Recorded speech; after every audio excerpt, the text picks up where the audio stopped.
Hurmatli obunachilar, mana bu bizda 3 xil balansirovочный stend turibdi. Mana birinchi xili mana bu Dalekibao top modellaridan bittasi 820B degan modeli. Bu полный avtomatический, mana ekranlarigacha ko'rsatib turadi. Televizor ekranlar turibdi bu yerda. Endi buni biz Ma'ruf akamiznikida ko'rdik, esinglarda bo'lsa, mana algoritmda o'shalarda ham mana shunaqa balansirovka turibdi. Bundan ham soddaroq model agar olmoqchi bo'lsanglar, mana bu yerda mana soddarog'i ham bor.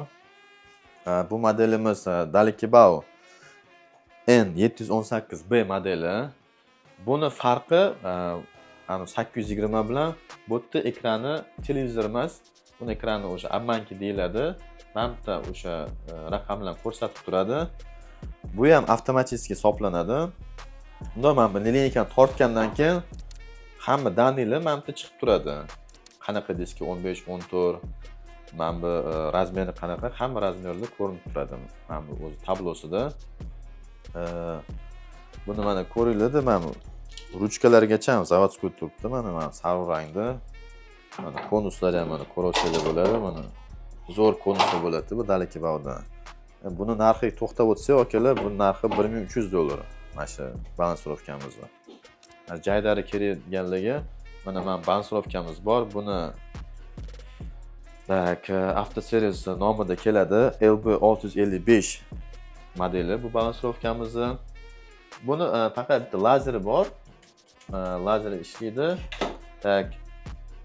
Ishlatish juda ham oson buni. Buni endi boshlayotgan ustalar ham olsa bo'ladi. O'rgatib ham qo'yamiz ishlashi. O'zi ruchnoy mana bu daniylarni mana uramiz. Keyin qopqog'i bor, qopqog'ni yopib turib aylantiradi. Aylan bo'lgandan keyin o'z tosh so'raydi. Ichkariga misol 15 gram, tashqariga 5 gram tosh urib turib, yana bitta qopqog'ni yopsa, shunda balansirovka tayyor. Endi mana bu jaydari degani o'zimizda temir disklarga juda ham yaxshi. Endi mana bular endi modelni sal seryoznirog'i. Endi buni ham o'zi odamlar olishyapti. Endi bular hozir elektromobillarga yaxshi hozir. Disklarni quyma diska, sakir diska deymiz-ku.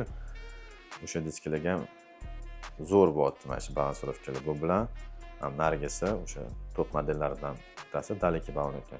Ishlash jarayonini ko'rmoqchi bo'lsanglar, bemalol YouTube kanalimizga o'tib, avtoservis.uskunalari kanalimiz bor YouTube'da. O'sha yerda ko'rib olsanglar bo'ladi. Aynan mana bu balansirovkani, top balansirovkani ishlash jarayonini. Agarda sizlarga mana shunaqa uskunalar kerak bo'lsa, bemalol murojaat qilasizlar. Sergeli Moshina bozor 77-do'kon yoki mana shu nomerlarni tashab ketyapmiz, telefon qilib batafsil ma'lumot olishingiz mumkin.